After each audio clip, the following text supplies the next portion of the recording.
Assalamualaikum warahmatullahi wabarakatuh. Salam sejahtera. Apa khabar para pelajar? Hari ini kita akan lihat satu tajuk yang baru dalam siri persediaan untuk menghadapi peperiksaan semester 2 ini. Bincangkan faktor-faktor yang membawa kepada penglibatan Turki Uthmaniyah dalam Perang Dunia Pertama. Bila kita sebut Perang Dunia Pertama, kenapa dipanggil Perang Dunia? Sebab perang ini melibatkan banyak negara di dunia, khususnya dua pihak, iaitu Pakatan Bertiga yang terdiri daripada British, Perancis dan Rusia, dengan Pakatan Tengah yang terdiri daripada Jerman, Austria-Hungary dan juga Turki Uthmaniyah. Jadi pertelingkahan di Eropah ini antara kuasa-kuasa besar untuk menguasai Eropah, membawa kepada penglibatan langsung Amerika Syarikat dalam perang tersebut dan seterusnya menamatkan perang ini. Dan bagaimana faktor yang membawa kepada Turki Uthmaniyah terlibat dalam perang ini, itu yang kita nak lihat pada hari ini. Jadi teruskan bersama saya, Suka Sensei. Okey pelajar, cuba fahamkan peta ini.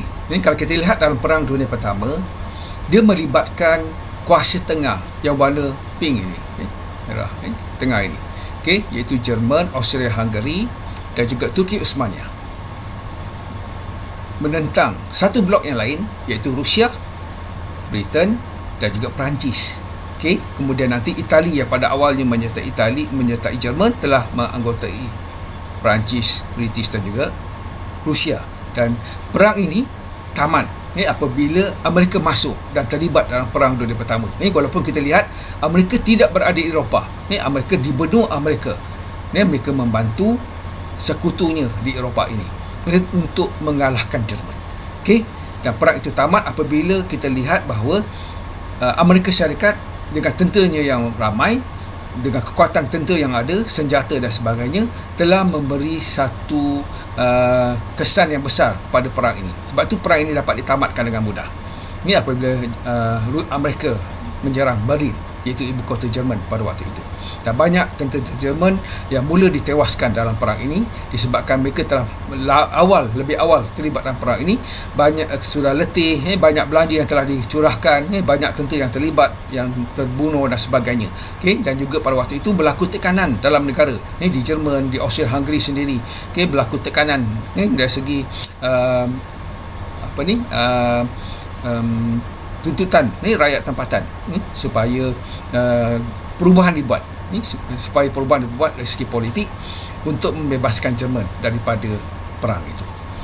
Itu antara situasi yang berlaku dalam Perang Dunia Pertama, dan perang ini melibatkan Turki Uthmaniyah. Jadi kita nak lihat bagaimana Turki Uthmaniyah terlibat dalam perang yang berlaku di Eropah ini, yang berpunca daripada pembunuhan Ferdinand yang berlaku di Sarajevo, di Montenegro, Serbia, Montenegro, ataupun dulu dipanggil Yugoslavia.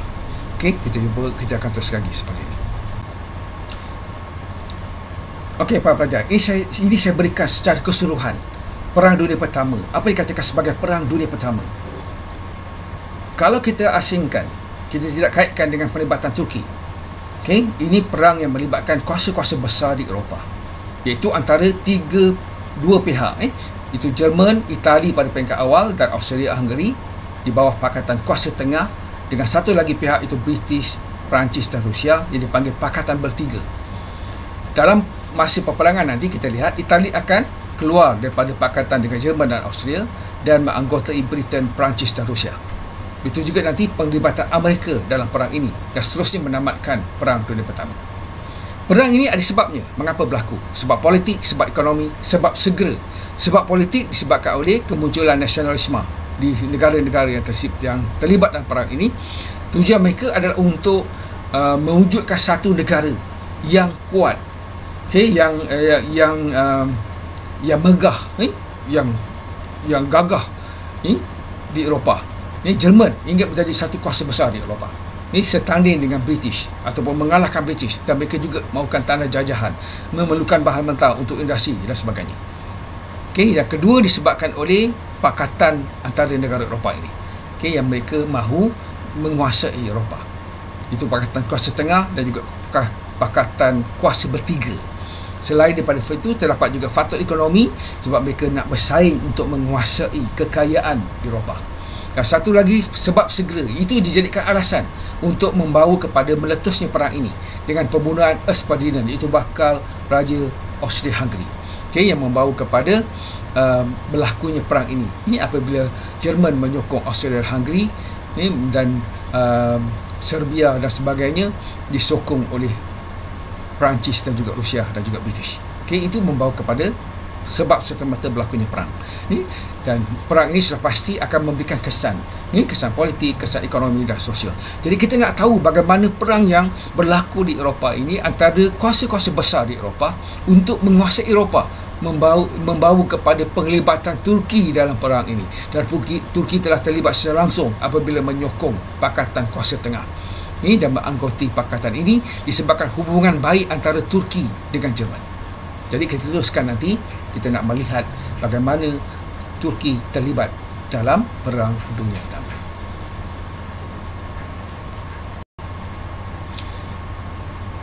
Dari segi latar belakang, pengenalan yang kita boleh kaitkan dengan penglibatan Turki dalam Perang Dunia Pertama yang berlaku antara 1914 hingga 1918 di antara British, Perancis, Rusia dan Itali sebagai kuasa bersekutu dengan Jerman, Austria-Hungary dan juga Turki Uthmaniyah sebagai kuasa pusat. Jadi Perang Dunia Pertama meletus disebabkan berlakunya persaingan dari segi politik dan ekonomi antara negara-negara Eropah yang bertikai ataupun bertergelagah ataupun tidak sependapat. Ekoran daripada peristiwa pembunuhan waris takhta kerajaan Austria-Hungary iaitu Ferdinand di Sarajevo.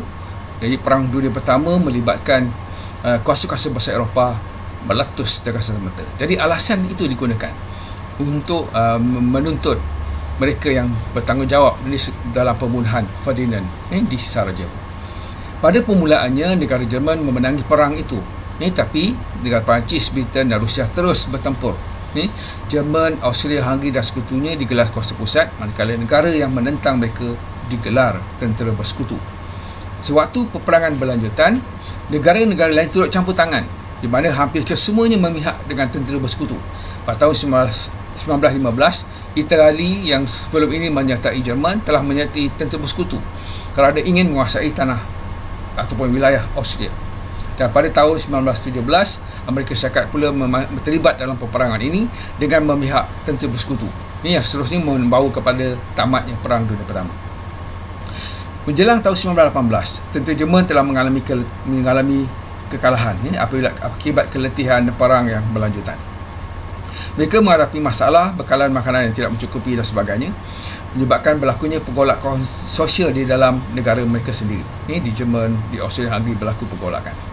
Pada waktu yang sama, semakin ramai tentera Amerika Syarikat baru tiba untuk mengukuhkan tentera bersekutu. Jadi tentera bersekutu mempunyai tenaga yang baru, tentera yang lebih ramai, kekuatan strategik yang lebih baik dari segi bekalan tentera, senjata dan sebagainya. Jadi pada musim panas 1918, tentera Amerika Syarikat membantu menentang serangan Jerman yang berakhir di barat, dan Jerman telah menurunkan tanda tangan perjanjian gencatan senjata pada 11 November tahun 1918. Dengan itu berakhirlah Perang Dunia Pertama. Itu sedikit sebanyak dari segi latar belakang. Yang dikatakan sebagai Perang Dunia Pertama itu sebab dia melibatkan banyak negara dalam perang. Sebab pertama yang membawa kepada penglibatan Turki Uthmaniyah dalam Perang Dunia Pertama disebabkan oleh pemusuhan tradisi antara kerajaan Turki Uthmaniyah dengan Rusia, merupakan salah satu faktor penting yang membawa kepada penglibatan mereka dalam Perang Dunia Pertama. Setelah kerajaan Uthmaniyah menaklukki kota Konstantinopel pada tahun 1453, Maharaja Rusia iaitu Ivan III telah menerima bangsawan Byzantine yang melarikan diri. Beliau juga memindahkan pusat agama Katolik Yunani dari Konstantinopel ke Moskow, di samping mengawini Putri Sofia yang merupakan cucu Maharaja Byzantine. Semua tindakan Maharaja Ivan III ini dilihat sebagai satu cabaran kepada kerajaan Turki Uthmaniyah. Konflik antara Uthmaniyah dengan Rusia telah mencetuskan banyak siri peperangan dan juga perjanjian. Namun, perjanjian-perjanjian tersebut tidak dipatuhi sepenuhnya oleh kedua-dua belah pihak. Contohnya, perjanjian Karlowitz 1699 Perjanjian JC 1792 dan Perjanjian Adrianopel 1829. Sah Nicholas pertama yang merupakan pemerintah Rusia telah menggelarkan Uthmaniyah sebagai the sick man in Europe. Rusia berazam mengusir Uthmaniyah dari bumi Eropah dan membahagi-bahagikan wilayahnya. Jadi perjanjian Berlin yang ditandatangani pada tahun 1878 mengakibatkan Uthmaniyah kehilangan sepertiga wilayahnya. Jelaslah bahawa permusuhan Uthmaniyah dengan Rusia telah menyebabkan Uthmaniyah memihak kepada blok Jerman kerana ingin mempertahankan wilayahnya dan juga untuk membalas dendam kepada Rusia. Itu adalah faktor pertama yang membawa kepada penglibatan Turki Uthmaniyah dalam Perang Dunia Pertama dengan memihak dan menyokong Jerman dan sekutunya. Faktor kedua yang membawa kepada penglibatan Turki Uthmaniyah dalam Perang Dunia Pertama disebabkan oleh persahabatan antara kerajaan Uthmaniyah dengan Jerman merupakan satu faktor yang penting. Hubungan antara Uthmaniyah dan Jerman mula terjalin apabila Sultan Mahmud II mengundang pakar ketenteraan Jerman untuk melatih dan memodernkan pasukan tentera Uthmaniyah. Persahabatan ini semakin erat setelah Gladstone, iaitu anti-Uthmaniyah.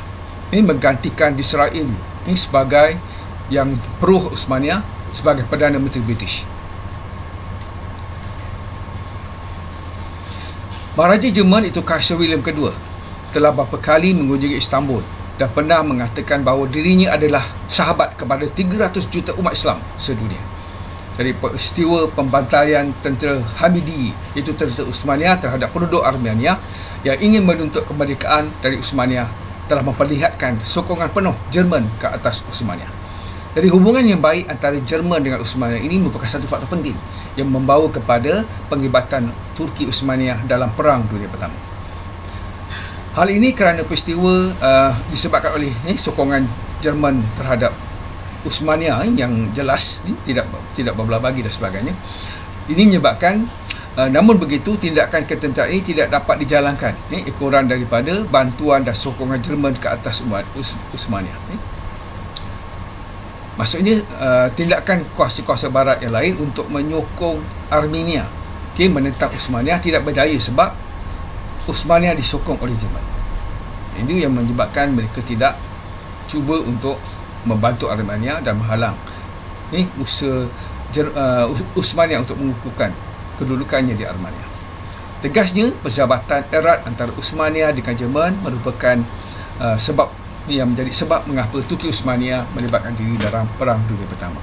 Jadi hubungan yang baik antara Uthmaniyah dengan Jerman merupakan satu faktor penting yang mahu kepada pelibatan kerajaan Uthmaniyah dalam Perang Dunia Pertama. Ini seperti contoh-contoh yang telah saya nyatakan tadi. Sebab ketiga yang membawa kepada penglibatan Turki Uthmaniyah dalam Perang Dunia Pertama disebabkan keinginan mereka untuk menguasai kembali wilayah-wilayah Uthmaniyah yang jatuh kepada kuasa-kuasa barat yang lain. Pada zaman Sultan Sulaiman Al-Kanuni, wilayah Uthmaniyah meliputi sebahagian besar benua Eropah, Afrika dan Asia, di samping menguasai Laut Hitam, Laut Tengah dan juga Laut Merah. Namun begitu, wilayah Uthmaniyah mula dikuasai oleh kuasa-kuasa imperialis barat, seperti British, Perancis dan juga Rusia, terutamanya selepas kemangkatan Sultan Sulaiman. Contohnya Algeria yang terletak di utara Afrika dikuasai oleh Perancis, Libya dikuasai oleh Itali. Yunani pula memperoleh kemerdekaan pada tahun 1830, diikuti oleh Romania, Bulgaria dan juga Serbia. Penduduk bahkan turut memperoleh kemerdekaan secara perlahan dengan bantuan Rusia. Jadi rampasan kuasa oleh Committee of Union and Progress ataupun CUP terhadap Sultan Abdul Hamid II telah membuka peluang kepada Austria, Serbia dan Rusia untuk menguasai Balkan. Perang Balkan yang pertama berjaya mengalahkan Uthmaniyah. Ini menyebabkan Uthmaniyah kehilangan semua wilayahnya di semenanjung Balkan. Dengan pelibatan diri dalam Perang Dunia Pertama, Committee of Union and Progress ingin mengembalikan semula kegemilangan Uthmaniyah dengan menyebelahi Jerman dalam Perang Dunia Pertama. Ini faktor ketiga yang menyebabkan Uthmaniyah terlibat dalam Perang Dunia Pertama, disebabkan keinginan mereka untuk mengambil semula wilayah-wilayah Uthmaniyah yang telah jatuh ke tangan kuasa barat seperti Perancis, British dan juga Rusia.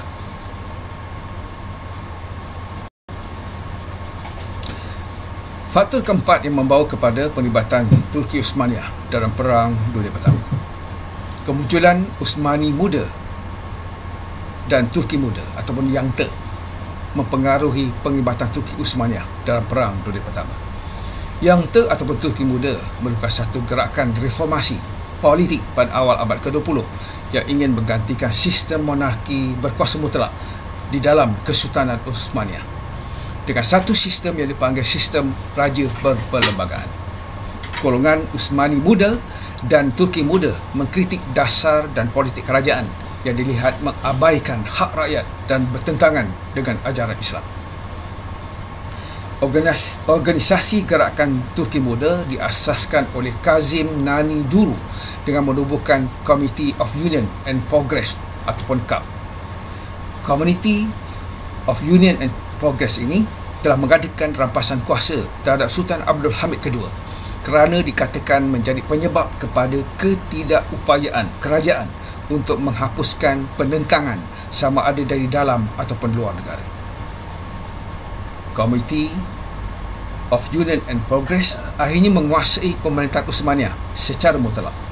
Pemerintahan ini dikendalikan oleh 3 pasha, iaitu Ismail Anwar Pasha sebagai Menteri Perang, Muhammad Tahlat Pasha sebagai Menteri Dalam Negeri dan Ahmad Jamal Pasha sebagai Menteri Angkatan Laut. Ketiga-tiga pasha ini kemudian mengheret Turki Uthmaniyah secara langsung dalam Perang Dunia Pertama. Jadi jelaslah bahawa dengan kemunculan Uthmani Muda dan Turki Muda yang dikenali sebagai The Young Turk menyebabkan kerajaan Uthmaniyah diheret melibatkan diri dalam Perang Dunia Pertama.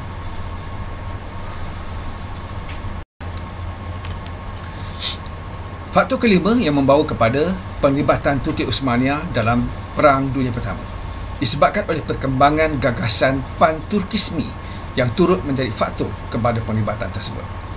Pan-Turkismi merupakan satu gagasan yang menginginkan penyatuan seluruh bangsa Turki dalam Empire Uthmaniyah dengan warga Turki di Asia Tengah. Gagasan ini amat diminati oleh Committee of Union Progress. Ekoran daripada perasaan sebangsa dengan warga Turki di Asia Tengah seperti wilayah Kaukasus, Committee of Union Progress ini ingin membebaskan penduduk bangsa Turki yang berada di wilayah Kaukasus dari penguasaan Rusia. Anwar Pasha yang merupakan Menteri Perang berhasrat untuk mendirikan sebuah kerajaan baru yang dibangunkan berdasarkan kepada kesatuan dengan daerah-daerah Turki di Asia Tengah. Ini adalah untuk menggantikan wilayah-wilayah yang hilang di Timur Tengah. Buktinya, Anwar Pasha tetap mengirimkan pasukan tentera Uthmaniyah ke wilayah Kaukasus ketika berlakunya situasi meruncing di medan Mesopotamia dan juga di Palestin. Pan-Turkismi juga digunakan untuk mengimbangi ideologi Pan-Slavia yang digerakkan oleh Rusia bagi mempengaruhi penduduk Kristian Balkan agar menuntut kemerdekaan dari Uthmaniyah. Jadi jelaslah kepada kita bahawa gagasan Pan-Turkismi mempengaruhi penglibatan Turki Uthmaniyah dalam Perang Dunia Pertama, terutamanya selepas Perang Balkan yang menyebabkan Uthmaniyah kehilangan banyak wilayah di semenanjung Balkan kepada Rusia. Faktor keenam yang membawa kepada penglibatan Turki Uthmaniyah dalam Perang Dunia Pertama disebabkan oleh dasar isolasi dari segi diplomatik yang dibuat oleh Barat terhadap Uthmaniyah. Isolasi diplomatik berlaku ketika Congress of Union and Progress berjaya menguasai pemerintahan Uthmaniyah melalui satu rombakan kuasa ataupun melalui satu rampasan kuasa. Ini kudeta yang berlaku. Pemerintahan Congress of Union dan Progress ini tidak mendapat sokongan dari mana-mana negara Eropah kerana CUP bersifat nasionalis dan berhasrat mengakhiri segala pengaruh dan kekuasaan negara-negara Eropah dalam kerajaan Uthmaniyah. Keadaan ini menyebabkan Uthmaniyah mula kehilangan sekutu yang dapat membantunya ketika diserang musuh. Buktinya ketika wilayah Uthmaniyah diserang oleh Itali dan negara-negara Balkan, tidak ada satu negara Eropah yang sanggup membantunya. termasuklah British dan juga Perancis. Walau bagaimanapun, Turki Uthmaniyah berjaya mengadakan hubungan persahabatan dengan Jerman apabila Kaisar William II bersetuju mengadakan pakatan dengan Uthmaniyah. Jelaslah bahawa kesepakatan yang dicapai antara Uthmaniyah dan Jerman telah membawa Turki Uthmaniyah ke dalam kancah Perang Dunia Pertama kemudiannya nanti. Okey, jadi apa yang berlaku akibat daripada isolasi diplomatik ataupun pengasingan kuasa, pengasingan dari segi diplomatik. Isolasi itu satu usaha yang dilakukan oleh Barat untuk mengisolasikan Turki daripada mereka. Ini menyebabkan Turki tidak mempunyai rakan strategik di Eropah. Ini kecuali Jerman yang sedia bekerjasama dan berhubungan yang baik dengan Turki Uthmaniyah. Okay, ini satu faktor yang membawa kepada penglibatan Turki Uthmaniyah dalam Perang Dunia Pertama. Okey, pelajar, jadi kita boleh buat beberapa kesimpulan daripada apa yang saya terangkan tadi. Penglibatan Turki Uthmaniyah dalam Perang Dunia Pertama disebabkan oleh hubungan yang baik antara Uthmaniyah dan juga Jerman pada waktu itu.